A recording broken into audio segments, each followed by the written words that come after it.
It's time we talk about Indiana, and quite frankly, we're overdue.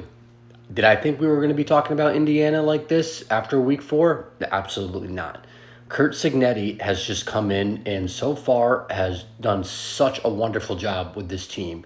I mean, he brought a lot of players over from JMU, and he's really made this program so far through 4 weeks an impressive program in the Big Ten.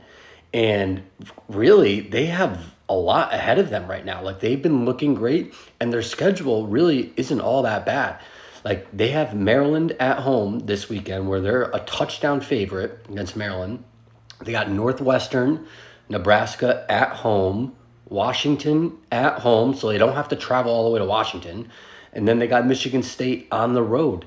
That's their first 9 games. So the furthest they're going to have to travel and from now until Michigan State is to East Lansing, which is like that's not very far for them. So is it possible that these guys are 9-0 heading into their next game, which is going to be Michigan and then Ohio State? So like it gets really hard really quick. But they have this 5 game stretch right now coming up where they might be favored in every single game. Now, obviously, there's a lot of football to be played here, but so far they have looked great. They've been putting up points, and their defense has been really solid. Like they've scored 31, 77, 42, and 52. They smoked UCLA in the Rose Bowl. Guys, this team's preseason win total was 5.5. They're already 4-0. So they need to win 2 more games to hit this win total. Like, this win total is going to just soar over.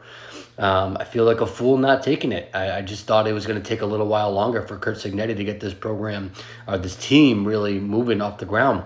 And, they haven't really played a lot of Big Ten teams yet, but it looks as though the Big Ten is a little bit of a deeper conference this year. So if Indiana can continue to take this progress and have this success in a conference that's a little deeper, that's going to do really, really well for this program moving forward.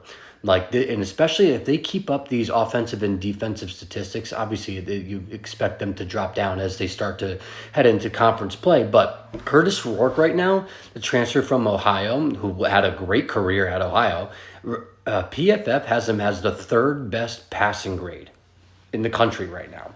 He's got a 74% completion percentage.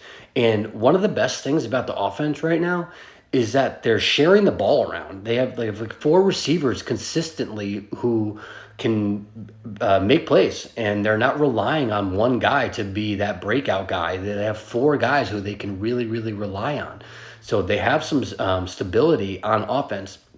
And defensively, they're ranked 5th in the country in opponent yards per game. Obviously, that has to do with the level of competition, but who thought Indiana was going to be in that conversation on the flip side of, oh, this is a level of competition? Like, Indiana is normally that team where you think of like, okay, they're a weak level of competition. That's why there's a lot. That's why people are stat padding. That's not the case here. Like, Indiana has been looking great. We'll see if they can keep it up. But so far, I am very impressed with what Kurt Signetti has done with the Hoosiers this year. Follow Big Body Ball CFB on all socials.